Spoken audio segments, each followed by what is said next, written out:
ప్రభుత్వ ఆసుపత్రుల్లో సేవల నాణ్యతను మెరుగుపరచడమే లక్ష్యంగా పనిచేస్తున్నామని మంత్రి కొల్లు రవీంద్ర తెలిపారు. వైద్య సేవల్లో ఎలాంటి నిర్లక్ష్యం వహించవద్దని అధికారులను ఆదేశించారు. ప్రజలకు నాణ్యమైన వైద్య సేవలు అందించడంలో వెనుకాడబోమని మంత్రి ఈ సందర్భంగా స్పష్టం చేశారు. మచిలీపట్నం ప్రభుత్వ ఆసుపత్రిని మంత్రి కొల్లు రవీంద్ర ఆకస్మికంగా తనిఖీ చేశారు. ఈ సందర్భంగా వైద్య సేవలపై అధికారులకు కొన్ని సూచనలు చేశారు. ఎలాంటి ముందస్తు సమాచారం లేకుండా ఆసుపత్రికి చేరుకున్న మంత్రి రవీంద్ర పలు వార్డులను పరిశీలించి రోగులతో నేరుగా మాట్లాడారు. ఆసుపత్రుల్లో మందుల లభ్యత, శుభ్రత, రోగులకు అందుతున్న సేవలపై మంత్రి వివరాలు అడిగి తెలుసుకున్నారు. ముఖ్యంగా అత్యవసర విభాగంలో సేవలు పరిశీలించారు. ఓపీ విభాగాన్ని మరింతగా అభివృద్ధి చేయాలని ఆసుపత్రి సూపరింటెండెంట్ కు సూచించారు. రోగులు ఎదుర్కొంటున్న సమస్యలను మంత్రి అడిగి తెలుసుకున్నారు. వైద్య సేవల్లో ఎలాంటి నిర్లక్ష్యం వహించవద్దునని అన్నారు. ప్రజలకు నాణ్యమైన వైద్య సేవలు అందించడంలో వెనుకాడబోమని స్పష్టం చేశారు. ప్రభుత్వ ఆసుపత్రుల్లో సేవల నాణ్యతను మెరుగుపరచడమే లక్ష్యంగా ఇటువంటి తనిఖీలు కొనసాగుతున్నాయని మంత్రి తెలిపారు. ఈ ఆకస్మిక తనిఖీల్లో ఆసుపత్రి సిబ్బంది అప్రమత్తమయ్యారు.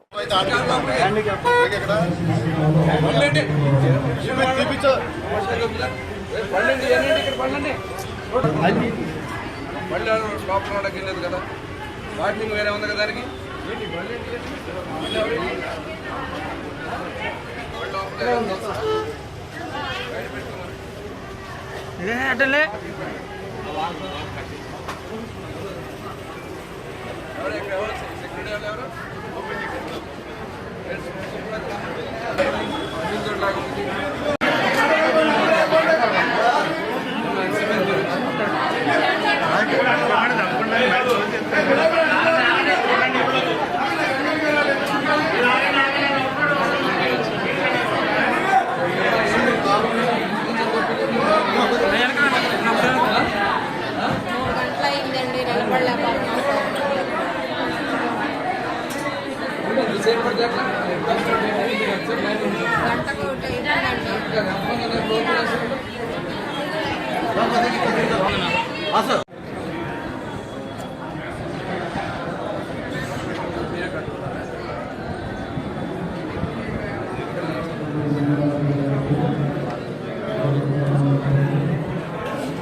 బాబు గారు బాబు గారు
ఉపాధ్యాయులకు రావాల్సిన పెండింగ్ ఆర్థిక బకాయిలను ప్రభుత్వం వెంటనే విడుదల చేయాలని పీఆర్టీయూ ఎన్టీఆర్ జిల్లా అధ్యక్షులు షేక్ నవాబ్ జానీ, ప్రధాన కార్యదర్శి రాఘవరాజు డిమాండ్ చేశారు. ప్రభుత్వం తక్షణమే స్పందించకపోతే రాష్ట్ర వ్యాప్తంగా ఆందోళనను మరింత ఉధృతం చేస్తామని హెచ్చరించారు. ఉద్యోగ, ఉపాధ్యాయ పెన్షనర్ల అపరిష్కృత సమస్యల సాధన కోసం పీఆర్టీయూ రాష్ట్ర నాయకత్వ పిలుపులో భాగంగా రాష్ట్ర వ్యాప్తంగా అన్ని జిల్లాల్లో ధర్నా కార్యక్రమాన్ని నిర్వహిస్తున్నారు. ఎన్టీఆర్ జిల్లా కమిటీ ఆధ్వర్యంలో ధర్నా చౌక్లో ధర్నా నిర్వహించారు. ఈ కార్యక్రమంలో పీఆర్టీయూ ఎన్టీఆర్ జిల్లా అధ్యక్షులు షేక్ నవాజు జానీ, ప్రధాన కార్యదర్శి రాఘవరాజు పాల్గొని మాట్లాడుతూ నూతన పీఆర్సీ కమిటీని నియమించాలని, 30% మధ్యంతర వృత్తి ప్రకటించాలని, ఉపాధ్యాయుల ఏక సర్వీస్ రూల్స్ అమలు చేయాలని కోరారు. గతంలో పోరాటాల ద్వారా 1వ తేదీనే జీతాలు వచ్చేలా సాధించామని అన్నారు. అదే స్ఫూర్తితో మిగిలిన సమస్యల పరిష్కారం కోసం ఉద్యమిస్తామన్నారు. ప్రభుత్వం తక్షణమే స్పందించకపోతే రాబోయే రోజుల్లో రాష్ట్ర వ్యాప్తంగా ఉద్యమిస్తామని హెచ్చరించారు. ఈరోజు ఉద్యోగ, ఉపాధ్యాయ అదేవిధంగా పెన్షన్లకు సంబంధించినటువంటి మరి అపరిష్కృతమైనటువంటి సమస్యల పరిష్కారానికై రాష్ట్ర వ్యాప్తంగా ఉన్నటువంటి 26 జిల్లా కలెక్టర్ కార్యాలయాల ఎదుట మరి ఈరోజు ధర్నాని నిర్వహిస్తూ ఉన్నాం. ఈ ధర్నాలో భాగంగా ఈరోజు కనుక 21వ తేదీన మరి ధర్నాను పిలిపించాం. ఈ ధర్నాని విజయవంతం చేస్తున్నాం. 26 జిల్లా కలెక్టర్ కార్యాలయం పెద్ద ఎత్తున ధర్నా చేస్తూ ఉన్నాం. అదేవిధంగా 25వ తేదీన రాష్ట్ర వ్యాప్తంగా ఉన్నటువంటి పిఆర్టీ శ్రేణులన్నీ కూడా మరి ఇదే వేదిక మీద మరి చలో విజయవాడ కార్యక్రమాన్ని నిర్వహిస్తూ ఉన్నాం. ఇవన్నీ కూడా ఉపాధ్యాయుల యొక్క అపరిష్కృతమైనటువంటి సమస్యలను పరిష్కరించాలని చెప్పేసి వీటిలో ముఖ్యంగా మరి ఉపాధ్యాయుల యొక్క సర్వీస్ రూల్స్ ఒకటి, అదేవిధంగా పిఆర్సీ కమిటీని వెంటనే ఏర్పాటు చేయాలి, అదేవిధంగా 30% ఐఆర్ని వెంటనే ప్రకటించాలని చెప్పేసి సిపిఎస్ని రద్దు చేయాలని చెప్పేసి అదేవిధంగా 2003 డిఎస్సి ద్వారా నియామకం పొందినటువంటి ఉపాధ్యాయులు ఎవరైతే ఉన్నారో వాళ్ళందరినీ వెంటనే జియో 57 ప్రకారంగా మరి వాళ్ళందరినీ కూడా ఏంటంటే ఓపీఎస్లో పెట్టాలని చెప్పేసి ఈ సందర్భంగా తెలియజేస్తూ ఉన్నాం. అదేవిధంగా ఈరోజు విజయవాడ మున్సిపాలిటీలో ఎంతోమంది ఉపాధ్యాయులు పనిచేస్తూ ఉన్నారు. వీరందరికీ కూడా జీపీఎఫ్ అకౌంట్లు లేవు. వీళ్ళందరికీ కూడా ఏంటంటే పిఎఫ్ అకౌంట్లు మొత్తం కూడా మరి వెంటనే ఏర్పాటు చేయాలని చెప్పేసి డిమాండ్ చేస్తూ ఉన్నాం. అదేవిధంగా మరి ఎంటీఎస్ ఉపాధ్యాయులు ఎవరైతే ఉన్నారో 98/2008 నియామకమైనటువంటి కొంతమంది ఎంటీఎస్ ఉపాధ్యాయులు ఉన్నారు. వాళ్ళందరినీ కూడా రెగ్యులర్ చేయాలని చెప్పేసి ఈ సందర్భంగా తెలియజేస్తా ఉన్నాం. ఈ రకంగా మరి 21వ తేదీ 25వ తేదీ పిఆర్టీ పక్షాన పెద్ద ఎత్తున ధర్నా కార్యక్రమం నిర్వహిస్తూ ఉన్నాం. దీని ద్వారా అదేవిధంగా ఉపాధ్యాయులు రావాల్సినటువంటి ఏవైతే మరి ఆర్థికమైనటువంటి బకాయిలు ఉన్నాయి, ప్రభుత్వము చాచివేత ధోరణిలో భాగంగా ఉద్యోగ ఉపాధ్యాయ పెన్షనర్లకు రావాల్సినటువంటి బకాయిలు వెంటనే చెల్లించాలని ప్రభుత్వాన్ని ఈ సందర్భంగా మేము డిమాండ్ చేస్తున్నాం. దానిలో భాగంగానే ఎప్పటి నుండో 22 జూన్ నుండి ఆపే లీవ్ అని ఉంటుంది. అది పెన్షనర్లకు కానీ సర్వీసులో ఉన్న ఉపాధ్యాయులకు కానీ ఏ ఉద్యోగస్తులకు కూడా ఇంతవరకు రాలేదు.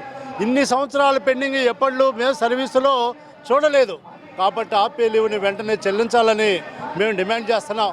అలానే 98/2000 డిఎస్సికి సంబంధించిన ఎంటీఎస్ ఉపాధ్యాయులను రెగ్యులర్ చేయమని కూడా మేము డిమాండ్ చేస్తున్నాం. అలానే గురుకుల మోడల్ కస్తూరిబా పాఠశాలలో పనిచేస్తున్నటువంటి ఉపాధ్యాయుల్ని వెంటనే రెగ్యులర్ చేయాలని కూడా డిమాండ్ చేస్తున్నాం. మినిమం టైం స్కేల్లో వాళ్ళని 1 నెల పాటు సర్వీసు నుండి తొలగించి మళ్ళీ వెంటనే సర్వీసులోకి తీసుకుంటారు. ఆ నిబంధనలు మాత్రం వెంటనే తొలగించాలని ఈ సందర్భంగా మేము డిమాండ్ చేస్తున్నాం. అట్లానే మహిళా ఉపాధ్యాయులకి చైల్డ్ కేర్ లీవ్ అని ఉంటుంది. దానిలో ఎటువంటి నిబంధనలు లేకోకుండా ప్రభుత్వం అమలు చేయాలని చెప్పేసి మేము డిమాండ్ చేస్తున్నాం. దీనిలో భాగంగానే ప్రభుత్వ ఉన్నత పాఠశాలను బలోపేతం చేయాలని మా పిఆర్టీ సంఘం ఎంతో కృషి చేస్తుంది. పల్లెటూరి పాఠశాలలు బ్రతికితేనే పల్లెలు బ్రతుకుతాయని, పల్లెల్లో నివసిస్తున్నటువంటి బడుగు బలహీన వర్గాల కుటుంబాలకి ఉన్నత పాఠశాలలు, జిల్లా పరిషత్ పాఠశాలలు, ప్రభుత్వ పాఠశాలలో చదివితేనే న్యాయం జరిగిద్దని ఆ పాఠశాలల కృషికి మేము కృషి చేస్తాం. ప్రభుత్వం కూడా కృషి చేయాలని ఈ సందర్భంగా నేను ప్రభుత్వాన్ని కోరుతున్నాను. పెండింగ్ లో ఉన్న మున్సిపల్ కార్మికుల జీతాలను తక్షణమే చెల్లించాలని municipal works and employees union నాయకులు దోనిపూడి కాశీనాథ్ డిమాండ్ చేశారు. రాష్ట్రానికి స్వచ్ఛాంధ్ర వంటి ప్రతిష్టాత్మక అవార్డులు తీసుకువచ్చే కార్మికులను ప్రభుత్వం పూర్తిగా నిర్లక్ష్యం చేయడం దుర్మార్గమని విమర్శించారు. ప్రభుత్వం వెంటనే స్పందించి పెండింగ్ లో ఉన్న జీతాలను విడుదల చేయాలని, లేని పక్షంలో ఇప్పటికే జరుగుతున్న ధర్నాను మరింత ఉధృతం చేసి పెద్ద స్థాయిలో ఆందోళనలు చేపడతామని హెచ్చరించారు. మున్సిపల్ కార్మికుల మార్చి నెల జీతాలను తక్షణమే చెల్లించాలని డిమాండ్ చేస్తూ ధర్నా చౌక్లో పెద్ద ఎత్తున నిరసన కార్యక్రమాన్ని నిర్వహించారు. ఈ సందర్భంగా యూనియన్ నాయకులు దోనేపూడి కాశీనాథ్ మాట్లాడుతూ మున్సిపల్ కార్మికులు నగర పరిశుభ్రత కోసం పగలు రాత్రి శ్రమిస్తున్నప్పటికీ వారికి కనీస వేతనాలు కూడా సమయానికి అందకపోవడం బాధాకరమన్నారు.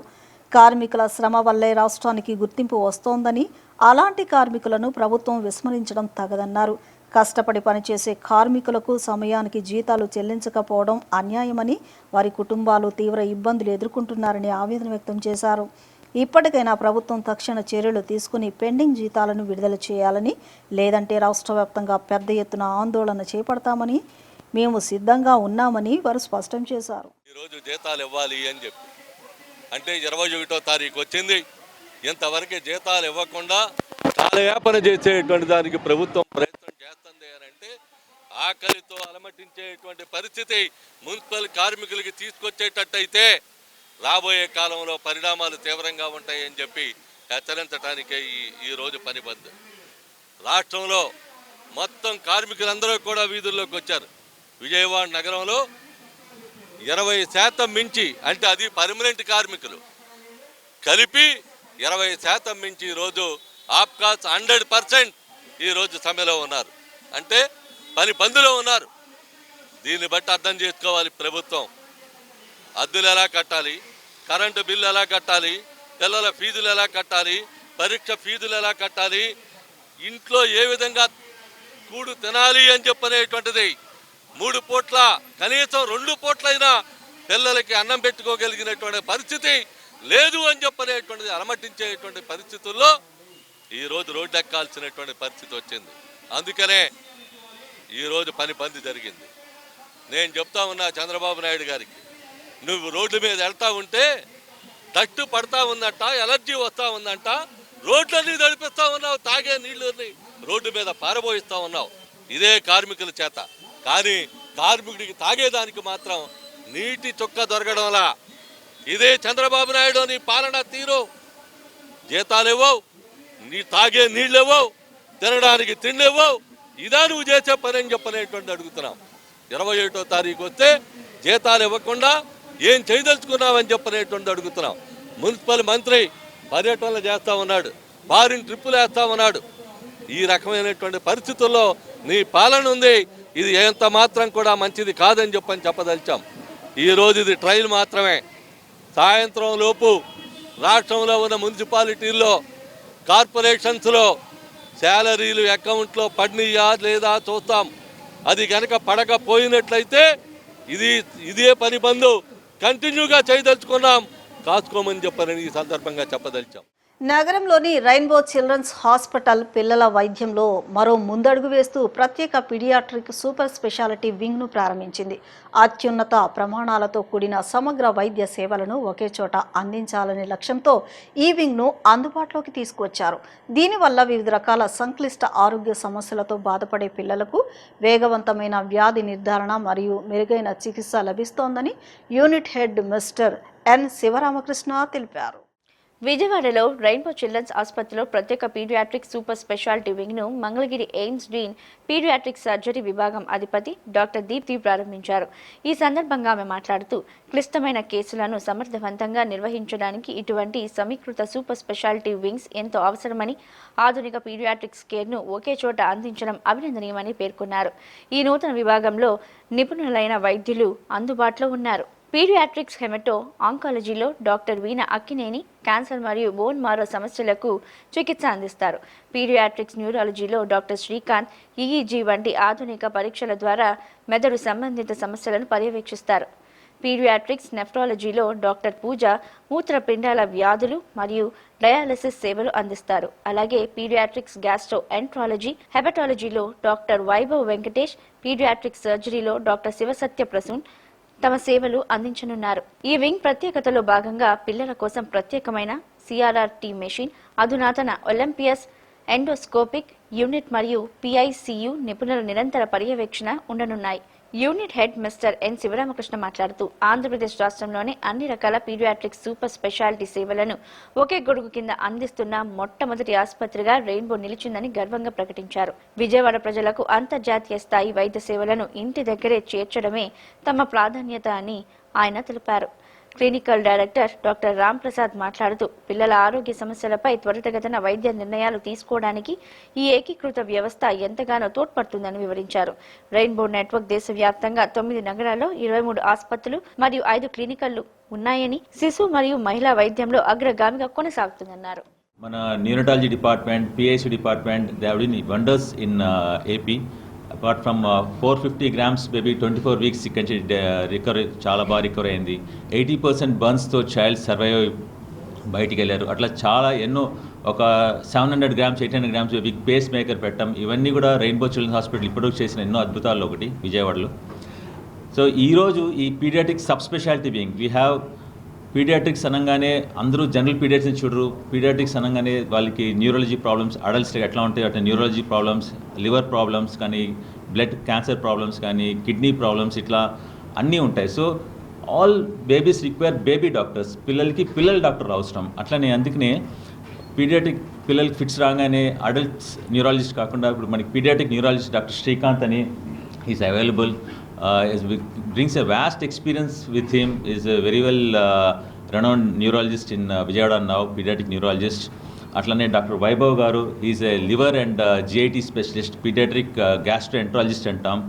అన్ని సంబంధించిన పిల్లలకి సంబంధించిన అన్ని లివర్ ప్రాబ్లమ్స్ కానీ పిల్లలకి సంబంధించిన గట్ ప్రాబ్లమ్స్ ఏదైనా కానీ క్రానిక్ ప్రాబ్లమ్స్ ఏదైనా is expert.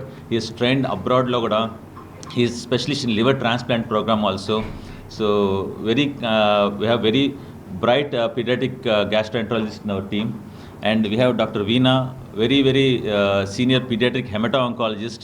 She can manage all sort of pediatric lo vache pillalla vache anni sakuna blood cancers, anni tumors anniti kuda she is very expert care igaltuntanu, and she has been proved herself in last years. We have very senior pediatric nephrologist Dr. Pooja, and we have all sorts of pediatric కిడ్నీకి సంబంధించి అన్ని problems తను handle చేయగలదు, including అక్యూట్గా వచ్చే CRRT అంటే ఐసీయూలో పెట్టి manage చేసే CRRT problems కానీ కిడ్నీ బయాప్సీ కానీ వాట్ ఎవర్ మేబీ పీడియాట్రిక్ పిల్లలకి సంబంధించిన కిడ్నీ ప్రాబ్లమ్స్ అన్నీ తను మేనేజ్ చేయగలుగుతారు doctor Pooja. And of course we have doctor Prasoon, our pediatric surgeon. పుట్టిన బేబీ 700 grams బేబీకి కూడా కొలాస్టమీ చేసి ఒక ఇంతవరకు ఏపీలో ఎక్కడ చేయని విధంగా ఆయన vast experience. 700 grams baby, 500 grams babies కూడా సర్జరీ చేసి he has proved himself. So Rainbow Children's Hospital always tries to give very good care, అంటే A to Z కేర్. ఏ ప్రాబ్లం వచ్చినా ఎక్కడికి వెళ్ళకుండా అన్నీ మొత్తం ఒక రూఫ్లో ఉండేట్టు we have been managing. I think I understand and deeply value that children need specialized care, and initiatives like this will raise the bar for excellence, and everybody will also compete. When there is excellence, there is competition which is healthy. So the whatever Rainbow Children's Hospital has started today will definitely, I think, have a major ripple effect, and in providing this kind of wonderful care for children, I think they have set the benchmark very high. And as a teaching institution, I'm coming from AIIMS. I see this also as an opportunity because we are training people to become specialists like this. And when they train and they come out, it is hospitals like these where they have opportunities, not only job opportunities, but a good career path ahead of them. So our training makes sense because they can go out and actually serve the public better. So it is a win-win situation for all of us when we see such developments. And another important thing, or what I would like to just highlight, as we saw that we have so many subspecialties for the medical field. When there is a kidney problem, we are saying don't go to adult nephrologist, there is a pediatric nephrologist. So pediatric surgeons, whether it is Dr. Prasoon or me, we are also only restricting to children. It doesn't matter which organ in the body, but we focus on giving the best of care. It can be liver, it can be kidney, it can be intestine, it can be lung, anything, even the spinal cord, brain. So that is also a message that as a team, the pediatric, all these specialists, pediatric nephro, pediatric hemato-oncology, and all these together with us, I think we are focused and dedicated to child. So basically pediatric hemato oncologist అంటే చిన్న పిల్లలకి సంబంధించిన రక్తంలో వచ్చే ఏ వ్యాధులైనా మరియు పిల్లల్లో వచ్చే క్యాన్సర్స్కి సంబంధించిన ప్రత్యేకమైన విభాగం. అంటే కేవలం పిల్లల్లో మాత్రమే చూడబడే ఈ డాక్టర్ని పీడియాట్రిక్ హెమటో ఆంకాలజిస్ట్ అంటారు. సో ఫస్ట్ ఆఫ్ ఆల్ ఈ డిపార్ట్మెంట్ పిల్లల్లో వచ్చిన బ్లడ్ మరియు క్యాన్సర్స్కి సంబంధించిన డిపార్ట్మెంట్ ఇక్కడ రెయిన్బో హాస్పిటల్లో మెయిన్ ఎయిమ్ ఏంటంటే ఇక్కడ మనం state of the art services provide చేస్తున్నాము. ఫస్ట్ ఎందుకు అసలు పీడియాట్రిక్ హెమటాంకాలజిస్ట్ని ఎప్పుడు సంప్రదించాలి అంటే ఎటువంటి రక్తంలో వచ్చిన ఎటువంటి ప్రాబ్లమ్స్ అయినా బ్లడ్ ప్రాబ్లమ్స్ అంటే రక్తహీనత, బాగా పిల్లలు పాలిపోయినట్టు అనిపించిన, విపరీతంగా రక్తం తగ్గిపోతున్నట్టు, మందులు వాడినా పదే రక్తం తగ్గిపోతున్నట్టు అనిపించిన, రక్తము ఫ్రీక్వెంట్గా ఎక్కించుకోవాల్సిన అవసరం పడుతున్నా కానీ రక్తం విరిగిపోయి జాండీస్ లాగా వచ్చి రక్తం కూడా తగ్గుతున్నట్టు అంటే sickle cell anaemia, thalassaemias, haemolytic anaemias ఇలాంటివన్నిటికీ కూడా ఇక్కడ కేర్ ఇవ్వబడుతుంది. సెకండ్ థింగ్ బ్లీడింగ్ డిజార్డర్స్ అంటే ప్లేట్లెట్స్ ప్రాబ్లం. ప్లేట్లెట్లు ఎటువంటి ప్రాబ్లమ్స్ వచ్చినా అంటే ప్లేట్లెట్స్ తగ్గిపోవడము, పదే ట్రీట్మెంట్ తీసుకున్నా తగ్గిపోవడం, ఇమ్యూన్ థ్రాంబోసైటోపీనియాస్ ఐటీపీస్ అంటాం, అలాగే దెబ్బలు తగలకుండానే మచ్చలు రావడము, ఎక్కువసేపు ఆగకుండా రక్తం కారడము, బ్లీడింగ్ డిజార్డర్స్ ఇలాంటి అన్నిటికీ కూడా ఇక్కడ కేర్ ఇవ్వబడుతుంది. రక్తంలో ఉండే అన్ని కణాలు తగ్గిపోయినా తెల్ల రక్త కణాలు, ఎర్ర రక్త కణాలు, ప్లేట్లెట్స్ అంటే బోన్ మ్యారోనే ఫెయిల్ అయిందా దాన్ని నిర్ధారించడానికి ఇక్కడ బోన్ మ్యారో ఫెయిల్యూర్ సిండ్రోమ్సా, పదే పిల్లలకి జ్వరం వచ్చి ఇమ్యూనిటీలో ఏమన్నా ప్రాబ్లమ్స్ ఉన్నా ఇవన్నీ కూడా కాంప్లెక్స్ బ్లడ్ డిజార్డర్స్ అన్నీ కూడా ఇక్కడ మనం నిర్ధారించి కేర్ అనేది కేంద్రంలోని పారిశ్రామిక ప్రాంతమైన నోయిడా కార్మికుల పోరాట స్ఫూర్తితో రాబోయే మేడేను నిర్వహించుకుందామని కేంద్ర కార్మిక సంఘాలు నిర్ణయించాయి. గాంధీనగర్ ప్రెస్ క్లబ్లో శ్రామిక హక్కుల పోరాట సమితి రాష్ట్ర కమిటీ ఆధ్వర్యంలో రౌండ్ టేబుల్ సమావేశాన్ని నిర్వహించారు. ఈ సందర్భంగా రాష్ట్ర కార్యదర్శి ఆర్ రఘు మాట్లాడుతూ నోయిడా కార్మికుల వేతనాల పెంపు కోసం జరుగుతున్న పోరాటాన్ని అణిచివేయాలని ప్రయత్నాలు జరుగుతున్నాయని అన్నారు. కార్మికుల పోరాటంపై తప్పుడు ఆరోపణలు చేసి దాన్ని అణిచివేయడం సరైంది కాదని అన్నారు. రాబోయే మేడే రోజున అన్ని కార్మిక సంఘాలు నోయిడా కార్మికులకు మద్దతుగా నిలబడాలని పిలుపునిచ్చారు. అసలు వాళ్ళు కనీస వేతనాలు అడుగుతున్న కార్మికులు లక్షల మంది రోడ్డు మీదకి వస్తున్నారు. దాన్ని డైవర్ట్ చేసి ఇదేదో ఎవరో రెచ్చగొడితే చేస్తున్నారనే పద్ధతిలో దీన్ని చేసే ప్రయత్నం చేస్తున్నారు. అలాగే రెండో విషయం ఏంటంటే వాస్తవంగా ఇప్పుడు లేబర్ కోడ్స్ అనే కేంద్ర ప్రభుత్వం తీసుకొచ్చింది. ఈ లేబర్ కోడ్స్లో కనీస వేతనాలు అనేవి ఇక రాష్ట్రాలు నిర్ణయించవు, కేంద్రమే నిర్ణయిస్తుంది. కేంద్రం ఎంత నిర్ణయిస్తే రాష్ట్రాలు అవి నిర్ణయించాలి. బోనస్ చట్టాన్ని మార్చేశారు. 44 చట్టాలని 4 కోళ్ల కింద కుదించి ఆ రకంగా ఏ ఆర్థిక హక్కులు, సామాజిక హక్కులు, న్యాయపరమైన హక్కులు లేకుండా, ప్రజాతంత్ర హక్కులు లేకుండా కార్మికుల్ని కట్టుబానిసలుగా చేసి ఈ లేబర్ కోడ్స్కి వ్యతిరేకంగా ఇప్పటికే అనేక కేంద్ర కార్మిక సంఘాలు సమ్మెలు చేస్తున్నాయి, పోరాటాలు చేస్తున్నాయి. కానీ ఢిల్లీలో, నోయిడాలో జరుగుతున్న పోరాటాలు మనం చూస్తే వాళ్ళకి వాస్తవంగా అక్కడ ఎవరు పెద్ద కార్మిక సంఘాలు ఉన్నవాళ్ళు కాదు. కానీ వాళ్ళు కడుపు మండి బాధలు భరించలేక రోడ్డు మీదకి వచ్చిన కార్మికులు. వాళ్ళ పోరాటం చూస్తే లేబర్ కోడ్లకు వ్యతిరేకమే, సారాంశంలో లేబర్ కోడ్లకు వ్యతిరేకంగా వాళ్ళ పోరాటం. ఇది గమనించాల్సిన ముఖ్యమైన విషయం. అందుకని ఇటువంటి పోరాటాలు జరుగుతున్నప్పుడు ఆ పోరాటాలకి సంఘీభావం తెలియజేయడానికి, ప్రభుత్వాలు వాళ్ళ మీద చేస్తున్న దమనకాండని వ్యతిరేకించడానికి ఈ రకంగా మేము కార్యక్రమాలు ప్రారంభించాలనుకుంటున్నాం. ఈ ఆలోచనతోనే ఈ రౌండ్ టేబుల్ సమావేశం నిర్వహించాం. ఈ రౌండ్ టేబుల్ సమావేశానికి సిఐటియు, ఏఐటిసి, ఐఎఫ్టియు, ఏఐసిటియు, ఐఎఫ్టిలో ఉన్న విభాగాలందరినీ ఈరోజు మేము ఆహ్వానించడం జరిగింది. ముఖ్యంగా కేంద్ర ప్రభుత్వం ఎమర్జెన్సీని ప్రకటించకుండా అంతకన్నా ఘోరమైనటువంటి నిర్బంధాన్ని సాగిస్తుంది.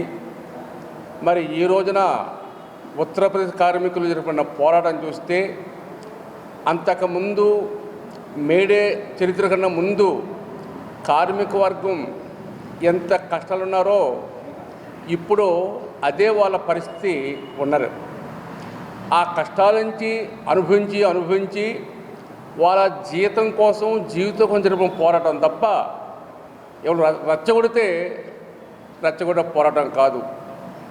ఎందుకంటే మీరు ఖచ్చితంగా చట్టాన్ని అమలు చేస్తే, కనీస అమలు చేస్తే, వాళ్ళకి పిఎఫ్ ఇస్తే వాళ్ళు చేసే పరిస్థితి లేదు. పూర్తిగా కాంట్రాక్ట్ కార్మికుల్ని కంపెనీ యాజమాన్యాలకి కట్టు బానిసలుగా చేసి ఒక రకంగా చేసే దీన్ని బాధపడి చేసిన తిరుగుబాటు తప్ప ఇంకోటి కానే కాదు. మరి ఆ యాజమాన్యాలు కానీ లేదా ఆ ప్రభుత్వాలు కానీ ఏం చేయాలంటే కార్మికులను చర్చించి వాళ్ళ న్యాయమైన డిమాండ్లు పరిష్కారం చేస్తే సమస్య లేదు. అలా కాకుండా ఒక రకంగా అమాయకులైన కార్మికులని సుమారు 300 మందిని నిర్బంధించడము, మరి ఆ ఉద్యమానికి సానుభూతులైనటువంటి విలేకరులు కానీ మేధావులను కానీ అనేక మందిని నిర్బంధం చేసిన పరిస్థితి కూడా కనిపిస్తుంది. ఈరోజు నోయిడా మీద వాళ్ళ కార్మికులకు సంఘీభావంగా శ్రామిక హక్కుల పోరాట సమితి రాష్ట్ర కార్యదర్శి రఘు నాయకత్వంలో రౌండ్ టేబుల్ సమావేశం నిర్వహిస్తున్నారు. దానిలో భాగంగా ఈ కార్యక్రమం జరుగుతుంది. ఈ నోయిడా కార్మికులు ఉత్తరప్రదేశ్ రాష్ట్రానికి ఒక పారిశ్రామిక వాడైన ఢిల్లీ సరిహద్దులో ఉన్నటువంటి లేదా నోయిడా ప్రాంతంలో కార్మికులు కనీస వేతనాలు కనీసం నెలకు 30,000 ఇవ్వాలని, అలాగే స్కిల్ వాళ్ళకి 40 నుంచి 50,000 వరకు ఇవ్వాలని పోరాటం చేస్తున్నారు. వాళ్ళు ఏ యూనియన్ నాయకత్వం లేరు. వాళ్ళు అనేక సంవత్సరాలుగా పోరాట ఫలితంగా ఈరోజు తీవ్ర రూపం దాల్చింది. దానిలో భాగంగానే ఇవాళ వాళ్ళు మహిళలను కూడా చూడకుండా పోలీసులు విచక్షణారహితంగా ప్రవర్తిస్తున్నారు. 300 మంది పైగా అరెస్టులు చేశారు. మరికొంతమందిని వారికి మద్దతుగా ఉన్న యూనియన్ నాయకులు కానీ, ప్రజా సంఘాలు కానీ, జర్నలిస్టులు కానీ, మహిళా నాయకులు కానీ అరెస్ట్ చేశారు. వాళ్ళు ఎక్కడ పెట్టారో చెప్పడం లేదు. వాళ్ళని తక్షణమే విడుదల చేయాలని, బేషరతుగా విడుదల చేయాలి, లేదా వాళ్ళని 24 గంటల కోర్టు ముందు ప్రవేశపెట్టాలని మేము డిమాండ్ చేస్తా ఉన్నాం. ప్రభుత్వ ఉద్యోగులను రాజకీయంగా వాడుకున్న చరిత్ర చంద్రబాబు నాయుడుదేనని ఏపీ సచివాలయ ఉద్యోగుల సంఘం మాజీ అధ్యక్షులు వెంకట్రామిరెడ్డి అన్నారు. తనను అన్యాయంగా విధుల నుంచి తొలగించారంటూ ఆయన మీడియాతో మాట్లాడారు. ఎలాంటి ఎన్నికల ప్రచారం చేయలేదని గతంలో అధికారులు రిపోర్ట్ ఇచ్చారన్నారు. తనను డిస్మిస్ చేయడం తప్పని ప్రతి ఐఏఎస్కు తెలుసునని కేవలం ఉద్యోగులను భయపెట్టడానికే డిస్మిస్ చేశారన్నారు. కానీ కూటమి ప్రభుత్వం బెదిరింపులకు ఉద్యోగులు భయపడరన్నారు. ఉద్యోగులను రాజకీయంగా వాడుకుంటే చంద్రబాబు నాయుడిని గతంలో ఏపీ ఉద్యోగులను తీసుకువెళ్లి బీజేపీకి వ్యతిరేకంగా కర్ణాటకలో ఎన్నికల ప్రచారం చేయించారని గుర్తు చేశారు. ఆ సమయంలో ఉద్యోగుల చేత ప్రధాని మోదీని చంద్రబాబు నాయుడు తిట్టించారని పేర్కొన్నారు. కూటమి ప్రభుత్వం ఎన్నికల సమయంలో ఉద్యోగుల కోసం ఇచ్చిన హామీలేమయ్యాయని ప్రశ్నించారు. అదేంటంటే నన్ను డిస్మిస్ చేస్తూ నేను ప్రభుత్వానికి వ్యతిరేకంగా అంటే గత ఎన్నికల్లో ప్రచారం చేసిన ఒక ఆరోపణతో నన్ను డిస్మిస్ చేయడం జరిగింది. అయితే నా మీద కేసు 2 సంవత్సరాల నుంచి ఉంది. కడప కలెక్టర్గా రిపోర్ట్ ఇచ్చి కూడా 8 సంవత్సరాలైంది. ఇప్పుడు ఎందుకు ఇచ్చింది అనేది మనందరూ ఉద్యోగులందరూ కూడా ఆలోచించాలని చెప్పి కోరుతున్నా. ఎందుకంటే మొన్న ఆదివారం రోజు అన్ని ఉద్యోగ సంఘాల నాయకులు, ఏపీఎన్జిఓ అధ్యక్షుడు విద్యాసాగర్ గారు, రెవెన్యూ అసోసియేషన్ అధ్యక్షుడు బొప్పరాజు గారు, ఏపీజీఏ అధ్యక్షుడు సూర్యనారాయణ గారు, అన్ని సంఘాల నాయకులు ప్రభుత్వం ఉద్యోగులను నిర్లక్ష్యం చేసింది, ఉద్యోగులకు రావాల్సిన ఎలాంటి బెనిఫిట్స్ ఇవ్వడం లేదు, ప్రభుత్వం మీద పోరాటం చేయాలి అని చెప్పి అందరూ పిలిపించిండ్రు ప్రతి ఒక్కరు. అలాగే టీచర్ సంఘాలు కూడా రేపు 25వ తారీఖు ఒక టీచర్ PRTU సంఘం ధర్నా పెట్టింది విజయవాడలో. మే 6వ తారీఖు ఒక టీచర్ సంఘం పిలుపునిచ్చింది. ఈ రకంగా ఉద్యోగులు అందరూ కూడా ప్రభుత్వం ఏమి చేయడం లేదు ఉద్యోగులకని చాలా కోపంతో రోడ్డు మీదకి వచ్చి ధర్నా చేయాలి అనే ముందుకొచ్చిన సందర్భంలో ప్రభుత్వం ఉద్యోగులను బెదిరించడానికి, భయపెట్టడానికి, అంటే ఎవరు ప్రభుత్వానికి వ్యతిరేకంగా మాట్లాడకూడదు, మాట్లాడితే మీ అంత చూస్తామని ఒక ఇండికేషన్, ఒక హెచ్చరిక పంపడం కోసమే ప్రభుత్వం ఈ ఉత్తర్వులు ఇచ్చినట్టు అర్థమవుతుంది స్పష్టంగా. ఎందుకంటే ప్రభుత్వం నా మీద చేసిన ఆరోపణ కూడా మీరు గమనిస్తే, నా మీద వచ్చిన ఆరోపణ ఏంటి, నేను ఎన్నికల టైంలో 4 డిపోలలో తిరిగి ఎన్నికల ప్రచారం, ఒక పార్టీకి అనుకూలంగా ఎన్నికల ప్రచారం చేసిన అనేది నా మీద వచ్చిన ఆరోపణ. అయితే నేను ఏ డిపోలు తిరిగానని చెప్తున్నారో ఆ రిపోర్ట్లు కూడా మీకు ఇస్తా. నేను కడప జిల్లాలో 4 డిపోలు తిరిగానని చెప్పారు. ఆ 4 డిపో మేనేజర్లు కూడా మా డిపోలలో ఎలాంటి ఎన్నికల ప్రచారం జరగలేదని చాలా స్పష్టంగా రిపోర్ట్ ఇచ్చింది గవర్నమెంట్కు. అన్ని డిపో మేనేజర్లు, మీకు ఒక డిపో బద్వేల్ డిపో మేనేజర్ మొత్తం పైన అంతా లాస్ట్లో వాళ్ళు ఇచ్చిన కంక్లూజన్, ఎన్నికల ప్రచార కార్యక్రమాలు ఆర్టీసీ పరిసరాలలో ఎలాంటివి నిర్వహించబడలేదు. వార్తలు ముగించే ముందు ముఖ్యాంశాలు మరొకసారి.